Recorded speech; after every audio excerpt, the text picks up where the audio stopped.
Welcome to Hear Her Sports, a podcast about exceptional female athletes in women's sports. There are a lot of us out there. Find us, see us, hear us.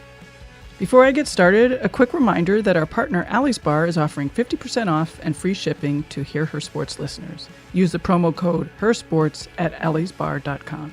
Head to hearhersports.com membership page for more information. Hey, I'm super excited. This week, rugby player Phaidra Knight is my guest. Phaidra is one of the sport's all-time greats. She was named Player of the Decade in 2010, participated 3 times in Rugby World Cup, and was twice named to the All-World team. But what I like best about our conversation is the importance that she gives to quality coaching and how she herself is making a commitment to developing the future of the sport. She was recently hired by Monroe College as the women's rugby coach. They have a new program launching in the fall, and she's currently in the recruiting phase.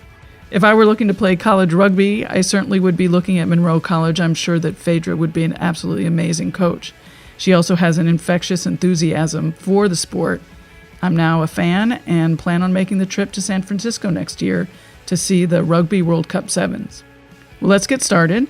Because not everybody is familiar with rugby, I started out by asking Phaidra to introduce us to the sport. Here she is. My name is Phaidra Knight, and I've played rugby in the U.S. for the last 20 years. I've been a part of the U.S. Team program for 18 of those 20 years. And just a quick pitch on rugby. It's undeniably the most spectacular sport in the world. It's the second largest sport globally, second to soccer. But I think, credit to soccer being the parent of rugby, and soccer being a great sport. But rugby is absolutely just a fascinating thing to watch, and probably most recently on a global scale evidenced by the emergence of the sport in the Olympics. Rugby sevens is the faster form of rugby, smaller number of players on the field at a time, 7 per team, played on the same large field that 15s, which is the more traditional form of rugby, is played on. It took the world by storm, really, in August during the Olympic Games, and was easily one of the top emerging sports in the Olympics. One of the most popular sports actually viewed. It's incredible. It offers the contact of football, but in probably a much more technical, played out way. It offers the exciting, fast pace of track and field with varying and explosive speeds of many of the players that engage.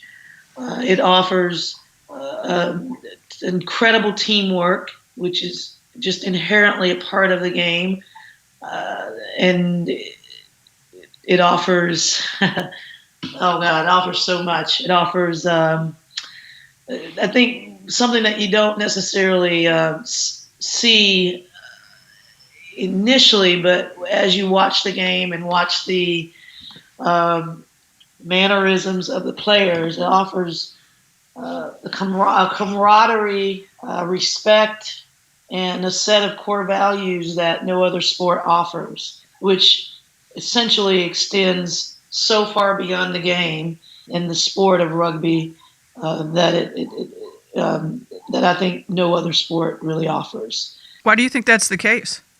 It has a lot to do with just the inherent nature of the sport, right? And how the game is governed. There's respect, there's resilience, there's persistence, and obviously there's teamwork. And the laws that govern the game, there's certain things that just aren't tolerated. And the culture that surrounds the game, there's certain behaviors that don't mix, right? They don't align. And so that is inherent, and that is uniform essentially across the board, no matter what rugby team, you're dealing with. And so, if there are bad apples in the barrel, they're quickly sort of cast out. And so it's just why it is. That's just how it was formed. Those are the things that were, I think, considered and made a part of the game at its very early existence. But yeah, it was a sport that the rules of the game again demanded all of those core values that I mentioned, and then the culture surrounding the game did the same. And so, those things have been long held as the sport has grown, both in women's and men's. It's identical; it doesn't change.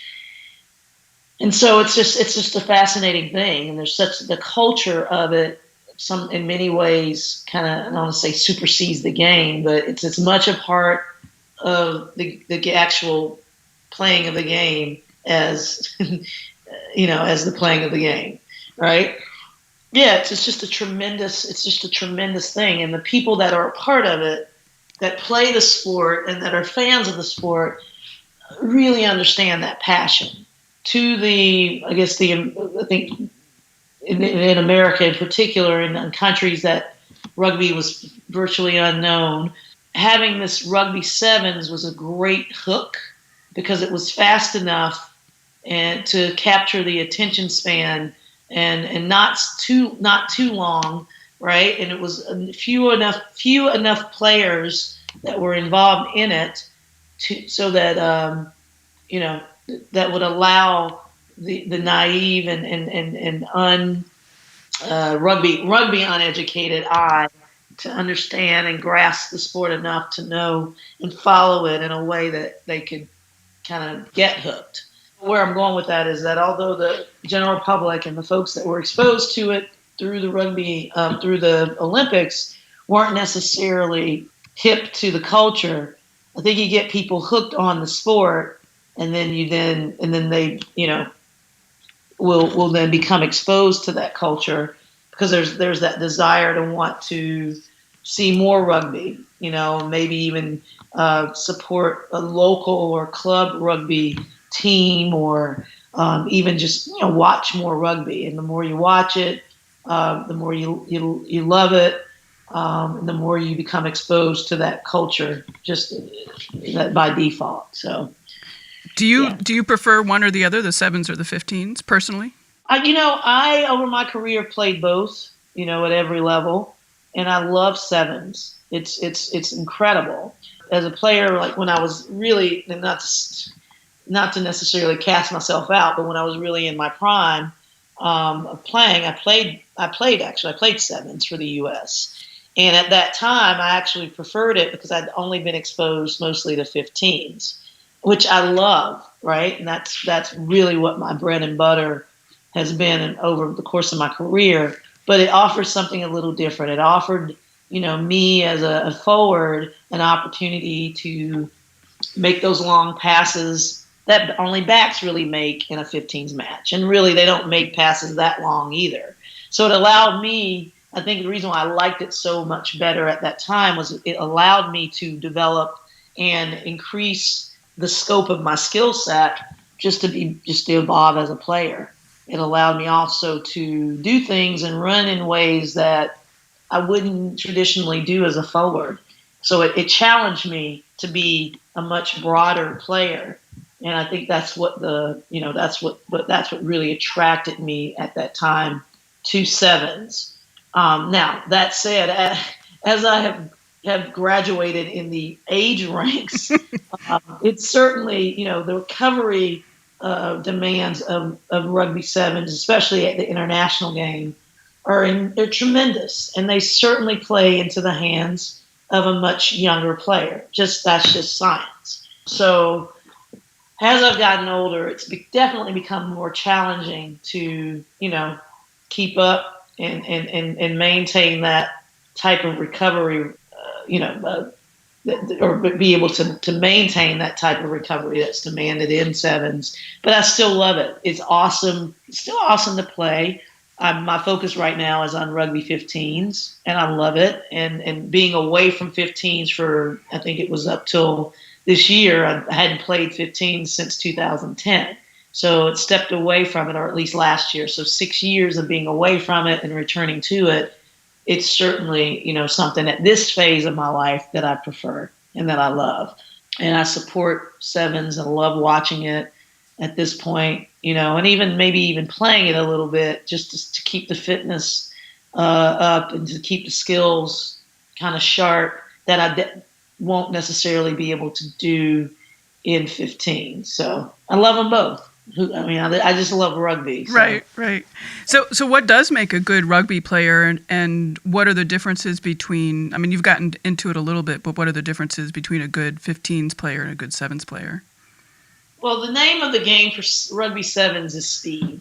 I mean, that's it. It's a game of speedsters, and it's a game of again, who can recover the quickest, right, after a 100-meter sprint.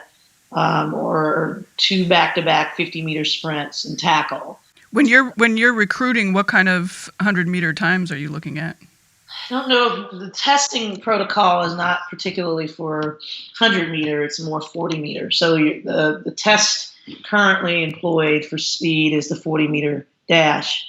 And, I think probably the ideal speed would range anywhere from, and then obviously if it drops below, if someone can run below like a 5.2 or 5.3 40, all the better, right? But the speeds that I've seen of the players that have represented at the international level range between probably a 5.3 and 5.9 on that 40-meter dash, and it could go up depending on the player and what they offer. But it's generally in that range. I mean, probably your mean time is somewhere around 5.6, 5.7, and I'm shaving off some hundredths of a second, which are actually a lot in that world. But in that range, yeah, I think that would probably fit the profile of most women's sevens teams. Right. Okay, so we have speed that the sevens need, and what else? So you need speed. You need to be able to, like in 15s, pass. But the type of pass that's employed in sevens is slightly different, right? So it's a longer pass. The average pass in sevens, I think, is somewhere around 7 meters or so. But you're passing up to 15 meters, and that's a pretty big distance. And so, a sevens player has to really have the ability to nail their target, which is obviously the hands of their teammate, sometimes under pressure, to throw a concise and accurate pass and good pass to their teammates. So passing is key. Tackling, just like in 15s, is key. And in sevens, there are a lot of breakaways, so there's a lot of probably the chop tackle is the most common one in sevens. You rarely get the opportunity, or less so than in 15s, to do like a head-on tackle. So the ability to really move laterally in sevens is crucial.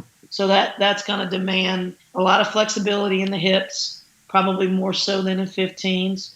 And like I said, that ability to just move laterally. So you are moving laterally in 15s, but it's not the same, because in sevens you have 7 people on the field, so you have much more space to cover, both horizontal and laterally, and so you need to be able to move in both directions very quickly. Communication, it's a big thing. Less bodies on the field, again, more space. That ability to communicate. But I think communication in 15s too is crucial. So a lot of those points, are very similar. And the games, it's funny because a lot of the terminology that we're using now in 15s is the same terminology that's used in sevens.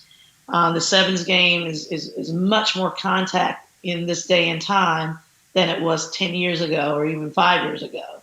And so the two 15s and sevens are similar in those ways, but it's, so So it's no longer a thing of, okay, you could just be fast and small, and just be able to run around people in the game of sevens. You have to be strong and you have to be able to take a hit like a player in the game of 15s has to in order to be successful in it. So the kicking, there's probably less kicking in sevens, so that's another point of difference. Although there is strategic kicking, especially when the sweeper is caught, there is no sweeper, or when it's just advantageous and to relieve pressure and make sense.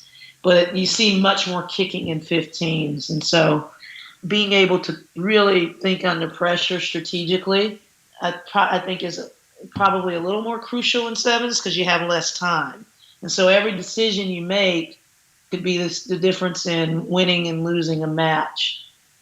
You have just more opportunities to make, I don't want to say bad decisions, but you can, sometimes make a few more mistakes in 15s because you have more opportunities.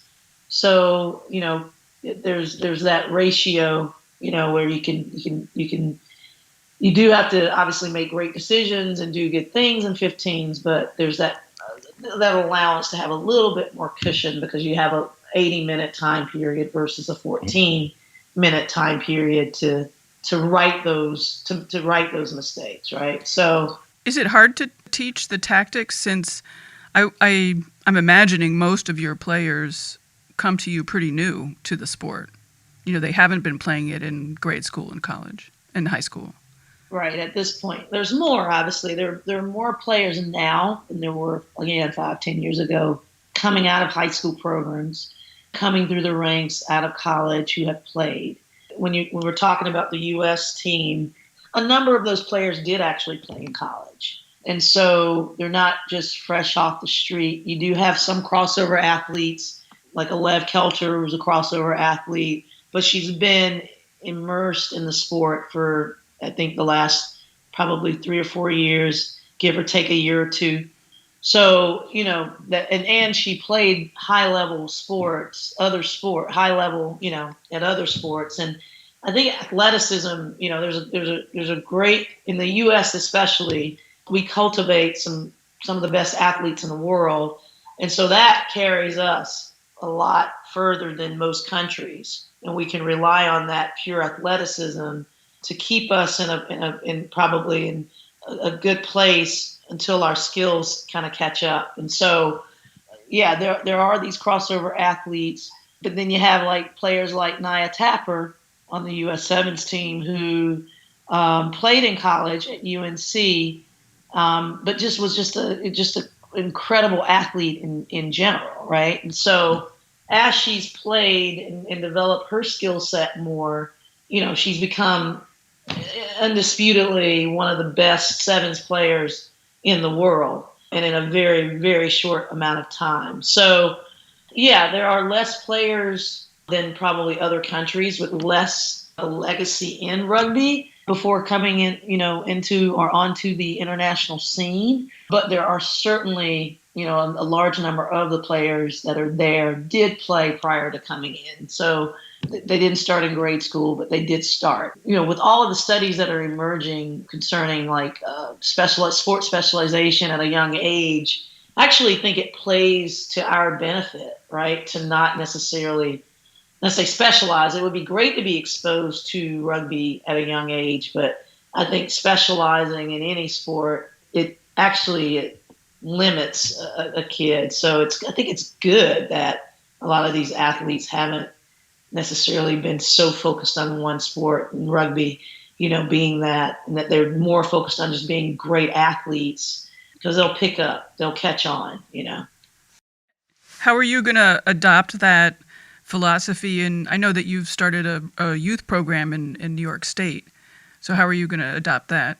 My take is I don't think that, again, these kids should necessarily just be playing rugby. So in terms of working it into what I, aspire to create here in New York and then hopefully expand countrywide is to, show them rugby, teach them, the basics of it but it won't be necessarily an everyday thing at that youth age, because I want to be able to offer kids that freedom to explore their other sports, and explore other things, that aren't necessarily sport, so that they can develop wholly. That creates balance, and it ultimately creates just a better human being in general. So it's essentially it's utilizing rugby, much like Play Rugby's motto is basically to create great human beings or to foster or inspire great humanity through the the sport of rugby. Rugby just simply being a medium, and to teach these core values that will, feed into that philosophy so that these little people continue to grow and align to evolve into even great big people. It's a business model that I have created at this point to hopefully launch. It's probably going to be changing. It'll be hopefully constantly continue to evolve into something a little different and a little more inclusive of other things, so that it reflects what number one the kids need and what they want, and I think what really the sport is all about. Since we're talking about kids and youth programs, can you talk about the aggression of the sport, and is it as violent as its reputation? That's a funny question. I did a video shoot a couple weeks ago with Richie McCaw and Lev Kelter and Nate Ebner of the Patriots. We were talking about, I don't know, just very casually, I was talking with one of them about, the one thing that kind of binds us all is rugby players definitely come to the table with some anger issues. And so it's not necessarily a prerequisite, and I'm sure that there are people that out there that play the sport that don't necessarily feel that way, but I think a large majority of us definitely, we're dealing with some stuff. We come to the sport. It offers an avenue to really express ourselves and express that emotion, or at least kind of get an understanding of it. But the cool thing about it is that when you employ the laws of the sport, the culture of the sport into that equation, it does turn into just pure aggression, right? It becomes, instead of just anger and all of this crazy emotional stuff, you learn, or I have learned how to circumvent that into just aggression. And as you work through those emotions, because right, we're human beings, we're flooded with emotions. All of us are flooded with hopefully every emotion, so that we feel the full effect of the spectrum. But we learn and we mature and we grow in a way that we learn how to express, through aggression, and then we become more in tune to the technical elements of the game. So then we start, we use our intellect, and so yeah, it's really aggressive. It's super aggressive, but I think that it's comparable to other things in other walks of life. I mean, football is super aggressive also. I think soccer in its way is very aggressive. Doesn't necessarily utilize the vehicle of tackling, but, people are aggressive. They run aggressively. Sport, I think, is aggressive within itself. And I think many times, because rugby players don't wear pads, we don't wear protective equipment, we get tagged or pinged as being like these crazy, overly aggressive, just insane people out here playing this brutal sport. When in reality, yeah, it is a little brutal. It can be a little tough for the average person.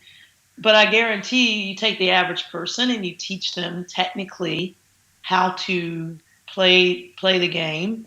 You train them to have kind of a baseline of fitness to play the game. Yeah, they'll be roughed up after the first few matches. They'll feel like they've been in a minor car accident, maybe even a major one, after their first exposure to the sport. But they will adjust, and their bodies will acclimate to that that everything you go through in a rugby game, there's no one word to characterize it.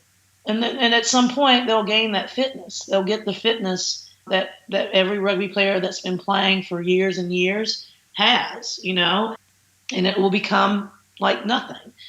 Now, what I will say is, it's like I sometimes I wonder, and I get injuries. I get like these little. For me, at this point, it's like my hands and my feet, my fingers and my toes suffer probably the most.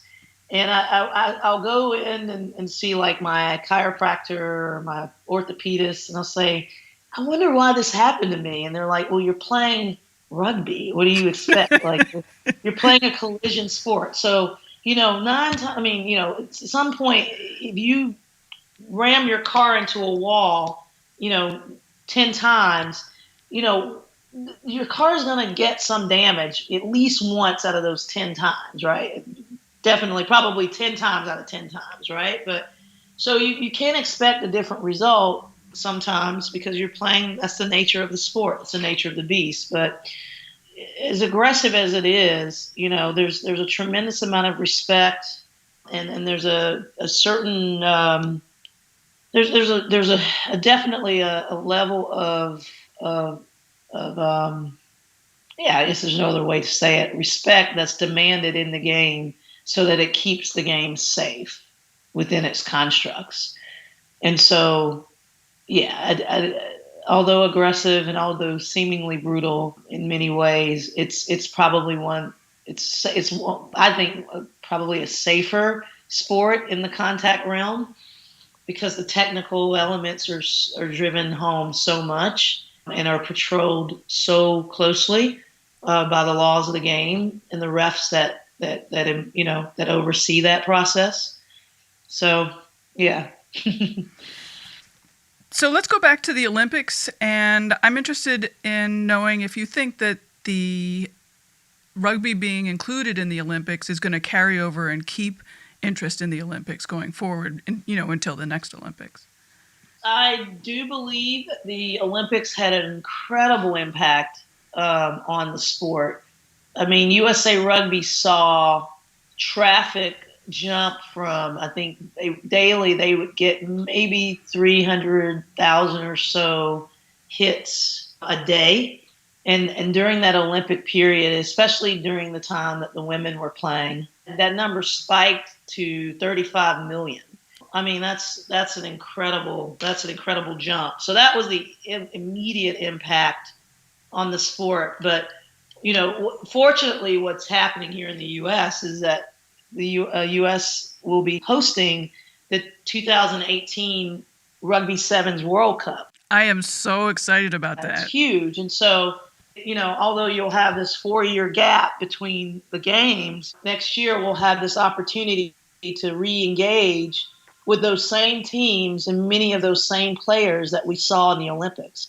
And so I think that is going to be critical, and that's a critical component to maintaining the momentum that we enjoyed during the games.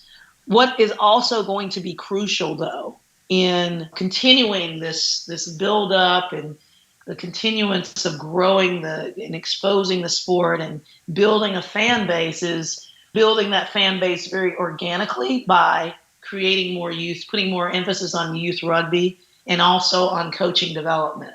There are not enough coaches really and I'm speculating, but I know that there are a lot of kids out there that don't even know what rugby is that would love the game and would love the sport if they had the opportunity to play because of its inclusive nature alone, right? And because of the opportunity that everyone on that team has to be a star, to run with the ball, to tackle, at that level, and even in flag rugby to score a try, right? So the nature of the sport offers something for every single person that engages in it and offers them every single opportunity to do and be those things that, everybody wants to be. They want to be the star. They want to be the scorer. They want to run the ball. It also seems like it's probably a pretty affordable sport to set up. Absolutely is, right? So, I mean, the biggest cost in the sport will be just, like the coaching, right? And so you don't have the equipment costs. For flag, you simply need a space, an open space that's the size of a basketball court, really. And you could obviously utilize half of the field, but for flag rugby, you need flags, for each player, and you need a ball. So there's nothing cheaper, right? And then when you elevate to tackle rugby, then you don't need the flags. You simply need mouth guard and a ball, right? So the critical thing, I think, again, is having good coaches and cultivating and developing coaches that know the game, that also not just know the game and understand the rules of the game, but understand like positive coaching, because that's a big part of rugby that I think differentiates it from sometimes football, and not to dismiss or shed any negative light on football, but it's just they're just different. They're different animals, and a lot of things that come into rugby because it's such an unknown and people are unexposed is that nurturing component that goes with coaching, that positive reinforcement that comes along. And so, yeah, the coaching development is key, and the just getting more kids playing and getting the ball in their hand is key. And so that's a big part of the reason why I'd like to be, I want to start this rugby company and get it off the ground, is to bring that opportunity to the kids that have never had it. Just like I was exposed to basketball and football as a kid, kids should be exposed to rugby as well. And they can make the choice of whether they want to continue it or whether they want to try other things, and that's great too. But I guarantee you that they will gain so much just from being exposed to rugby, gain so much to help them in their other sports and endeavors in life, because it's absolutely one of the hardest things to play, but one of the most fun games to play as well. In terms of the women's sports, I noticed that there was an event in Las Vegas that combined the men's and women's. And how do you... Yeah, that was... Go ahead. You got it. Go ahead. So that sounded like it would make a huge difference in terms of popularity and just exposing a whole new group of people to the women's sport. That was an amazing thing, and I credit United World Sports, which is the company that oversees that Vegas event. And I credit USA Rugby and Dan Payne in particular, because, as the new CEO, or most recently appointed CEO of USA Rugby, he had the vision to push that forward and really work to. I know the relations between USA Rugby and United World Sports prior to his coming on board were a bit strained, and so he wanted to very quickly build that relationship and make it a good relationship. And they came together and they really pushed for this event along with World Rugby, because obviously World Rugby oversees that. But that was enormous. Having the women involved in that tournament was great, and it was a great starting point. Now, going forward, I believe that what needs to happen, and as we can continue to build this, number one, bridge this gender disparity, right? This equity issue in the sport of rugby, which does exist. There's definitely a disparity. And the way we're going to be able to bridge that and make Vegas even bigger for both the men and the women is to integrate those games so that the men and the women are playing. Then the course of that tournament, it starts and ends for both, so it's not just the women playing on one day and the men playing on one day, and then the last day they both play, like having it all integrated, right? So I, as a fan, could buy my ticket and I could watch one men's game and then one women's game. Absolutely, right? And again, like, it's exciting. They're not, obviously, there are no two things that are exactly alike and identical, but they're so similar, and they both offer such spectacular such a spectacular draw, that it's a no-brainer. And then what comes with that also is then media, right? NBC broadcast some of the men's games during that weekend, over the course of the weekend, and it's to get some of those women's games on there as well.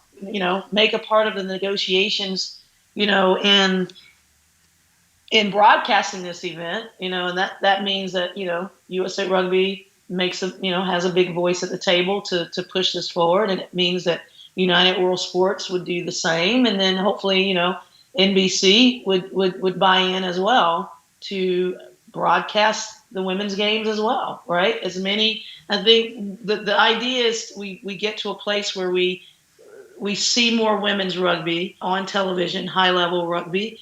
We offer it to the general public because they haven't been exposed to it. Women's sports in general, it's just not as widespread on television as men's. And so naturally, it's not going to be as popular. So you have to be able to be willing to do a little bit more to bridge the gap. And so that's what we're asking. You can't go out there when you have when there's an imbalance and expect to put the same amount in both and change the result. You have to put a little bit more in one, a little bit more energy to build one up so that it can gain some momentum. And so I think that's a big part of it too, and making it and commercializing it and making it more marketable so that eventually it translates into dollars. Because at the end of the day, that's been the argument, right, with women's and men's sports. Well, women's sports aren't, broadcast as much because they don't generate as much money, but it's not a dollars and cents issue, it's an equity issue. And until we can get our heads around that and start approaching it from that perspective, then we're probably never going to get anywhere. But we take it as an equity issue and bridge that gap, then the trust that the money will come, and all of those other things will come about. So sure. It was a tremendous success to have the women play in the stadium in Vegas. And I look forward to what's to come next year. And are they working on all your suggestions, or the suggestions that you talked about here? Are they on board? I hope so. I'm going to be meeting next week with United World Sports to have a conversation a little bit with them about it. I will be pushing this. Obviously, I've had numerous conversations with Dan Payne at USA Rugby. And it's something that I, as a newly elected USA Rugby board member, will be bringing into play as well with the board just to discuss. But that's something that the board, and honestly, we've talked about. It's something that we are working on in terms of a mission statement and a mission. The next step is to strategically map out our quest to bridge this gap. So it's definitely looking up, right? It's being discussed, it's being talked about, and now it's about just bringing possible solutions to the table that are going to help with us leading the fight in gender equity as a sport. Great. Yeah, I think if America can take the lead on it, then the world will follow. And hopefully other sports will follow as well. Exactly. Yep. Exactly. So how is your work progressing for the fall beginning of your Monroe College's rugby team, the first women's rugby team, right? Yeah, it's been going really well. I'm working alongside James English, the director of rugby at Monroe, and then the men's head coach, Dylan Fawcett, and I call him Butch, so I'd like to refer to him as Butch. I don't know him as Dylan. But this season with the men has been great, and it's number one, it's allowed me to kind of learn the landscape of Monroe and what we do there. What they do there. We've had a number of women express interest and actually sign up. It's PSAL season here in New York, so that's essentially the public school athletic league, and it's rugby season. So Play Rugbys is at the helm of all rugby activities in the city for high school. So what we do is we go out, on the respective dates and just watch games. James and I will be watching some matches with the girls, high school rugby teams and talking to some of those players about, joining us in the fall at Monroe. So this is recruiting season. We're in the midst of recruiting season, and it will continue through out most of the month of May to bring some of those ladies along. So yeah, it's looking good. I mean, Monroe College although it's not a varsity college, or rugby's not a varsity sport, the athletes in rugby get treated like varsity athletes. So the only difference in us and a varsity program is that we're just not a sanctioned varsity program. But everything, is taken care of for the players. They get the same treatment, as in the allowances as the basketball team, or any other varsity program on campus, which you can't beat, right? And so for now, we are happy with that. But it certainly, the program's only been on the ground. It hasn't even been a full year that even the men's program was established. And so in light of all of those circumstances, Monroe is extremely, extremely supportive of rugby, and they love their rugby. We just want to continue to see it grow. And so I have very high hopes for the women's program this fall. It's going to probably be very similar in building this program as the men's program was, and we just basically teach these young ladies basic skills. We get them fit, and then we let them play rugby. So looking forward to it. Do you have a coaching philosophy for that team? I'm not really that big on philosophies. I think positive, being just the virtue of the sport, right? Positivity is a big thing. We ask that, I guess my ask is that everyone give their all when they're there, focusing on what they're doing, but they also give their all when they're not there. So it means, engaging fully as a student, just encouraging these young ladies to just be the best human beings they can be and breaking it down into various scenarios and showing them how they can do that, or inspiring them to do it in the way that comes naturally for them. So I don't really have any official philosophy on anything other than just, being the best that you can be, and what that ends up being is enough. And if you're doing that, as a rugby player, as a student, as just a meaningful and giving citizen to the world, it takes care of itself. One thing is to just try to leave the world a better place than you found it, and then leave everything you enter in a better state than you found it. I would love to ask about what you're doing in your own training. Yeah, I'm training every day. Today is fortunately a rest day for me, which is so well deserved. But I train with New York Rugby Club, which is my club team, and I'm came back out for the spring so that I could have the opportunity to play and build up to our training camps this summer for the U.S.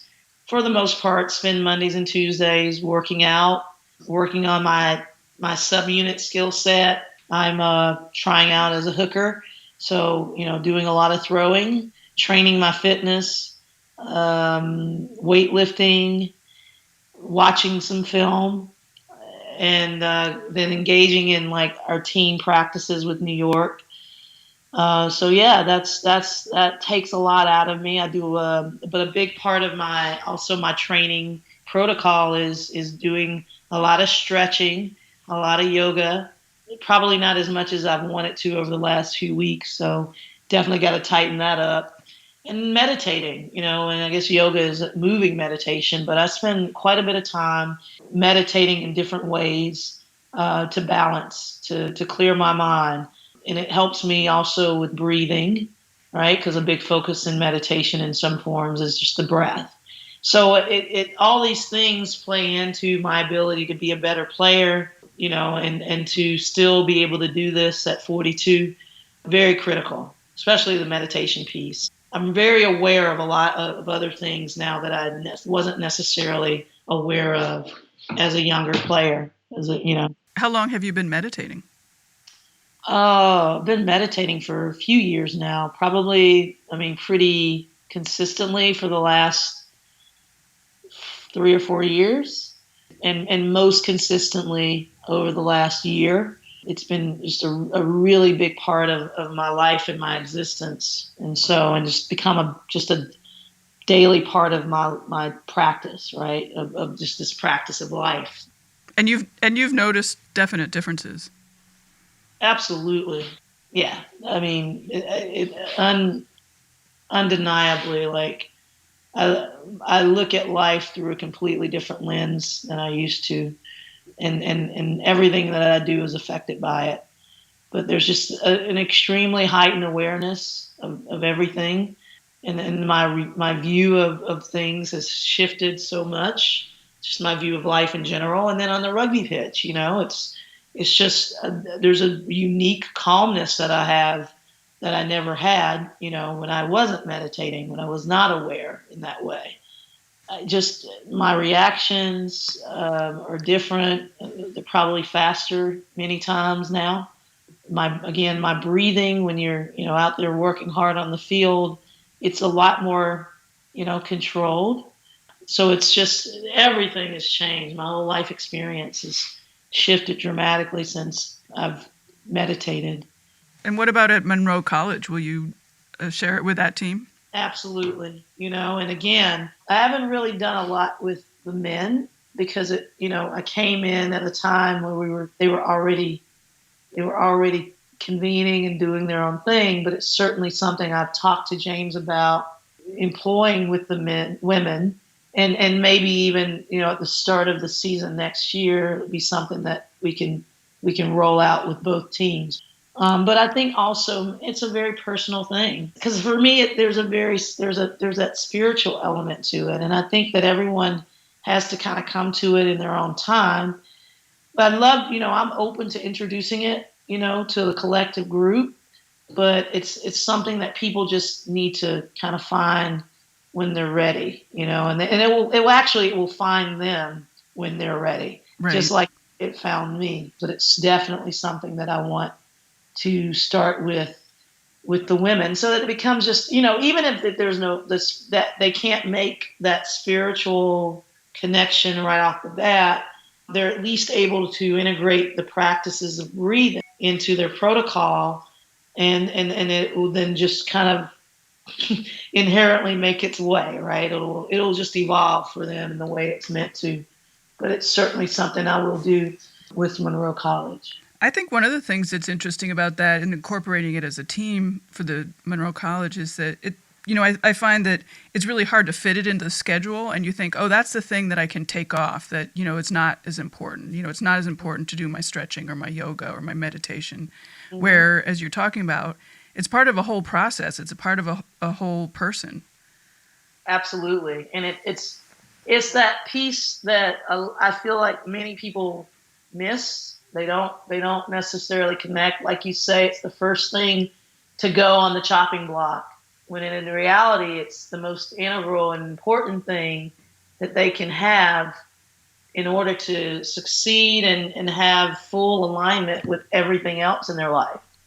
And so it's so critical, right? It's actually sometimes I think the recovery part of sport is more important many times than the strength and conditioning and the fitness part of it, because what that part does is it opens up space so that those other things can be maximized, and that's on a very, and then that's just coming at it from a very physical perspective. Like there's then that other the that X factor, those less physical and those emotional and intangibles that values that come as a result of it. And I think players IQ skyrockets when they can tap into just that. So certainly something that's at the forefront and really important and shouldn't be ignored. So yeah.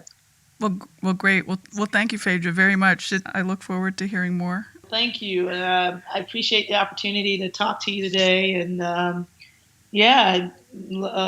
thank you for taking the interest. Grateful for that. You were very welcome, and maybe we'll meet in San Francisco. That'd be great. Yep. Awesome. Talk to you later. Bye-bye. Sure. Bye. Thanks so much for listening. All episodes are available on iTunes, Stitcher, and from hearhersports.com listen page. If you're interested in more information about women in sports, every other Thursday I send out a short email filled with related articles, highlights from the episode, links to sport videos I find, and other stuff I've been thinking about. Subscribe at hearhersports.com. It's also a great help if you rate the podcast or leave a review on whichever platform you're listening. Doing so helps spread the word and makes it possible for more fans of women in sports to find it. You can find me on Instagram and Facebook at Hear Her Sports.